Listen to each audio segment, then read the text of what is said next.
सखी हो गौना गौना रहले अगुताइल सैया जी कि सखी हो गौना गौना रहले अगुताइल सैया जी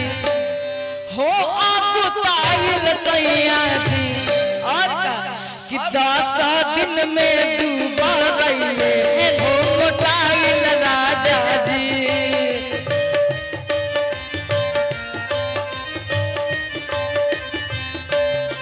10 दिन में डूबा रहिले हो मोटाइल राजा जी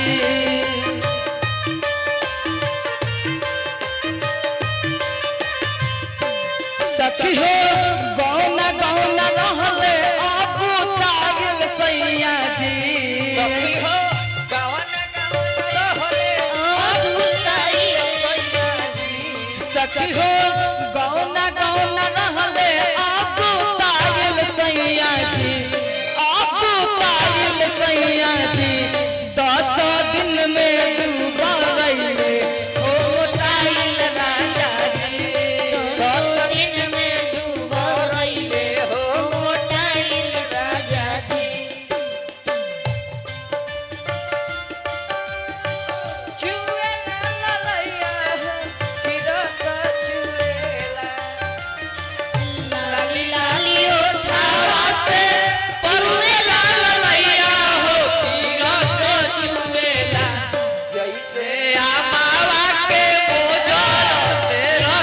चुएला हो फिरत चुएला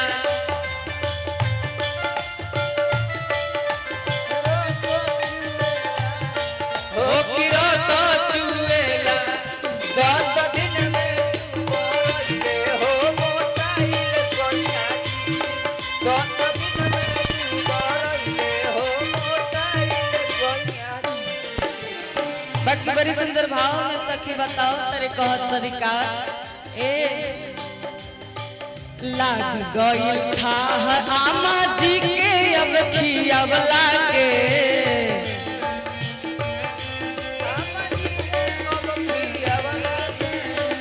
दूधवा में डाल के रोज हो रालिस पियावला के दूधवा में डाल के रोज हो रालिस पियावला के लग गइल था आमा जी के अब पियावला के दूधवा में डाल के रोज हो रालिस पियावला के मुहा फेर के लगल सुते खखुआइल राजा जी खखुआइल राजा जी हो मुहावा फेर के लगल सुते खखुआइल राजा जी खखुआइल राजा जी 10 दिन में डूबा रहिले हो मोटाइल राजा जी 10 दिन में डूबा रहिले हो मोटाइल राजा जी 10 दिन में डूबा रहिले हो मोटाइल राजा जी 10 दिन में डूबा रहिले हो मोटाइल राजा जी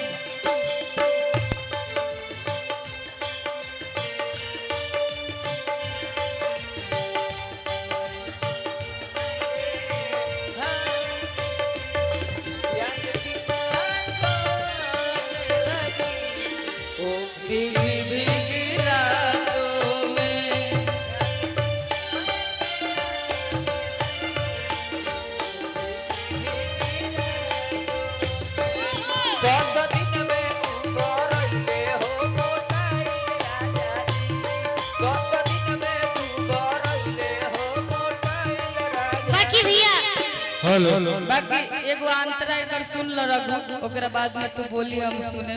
और कहत तरीका एही रे गवनवा खातिर देत रहले गारी गवनवा खातिर देत रहले गारी नैहर में भाई से हमरा कोइले मारा मारी नैहर में कोइले हमरा भाई से मारा मारी एही रे गवनवा खातिर देत रहले गारी नैहर में भाई से हमरा कइले मारा मारी कोहबर के रहले पागल आइल राजा जी तोरे खातिर रहले पागल आइल राजा जी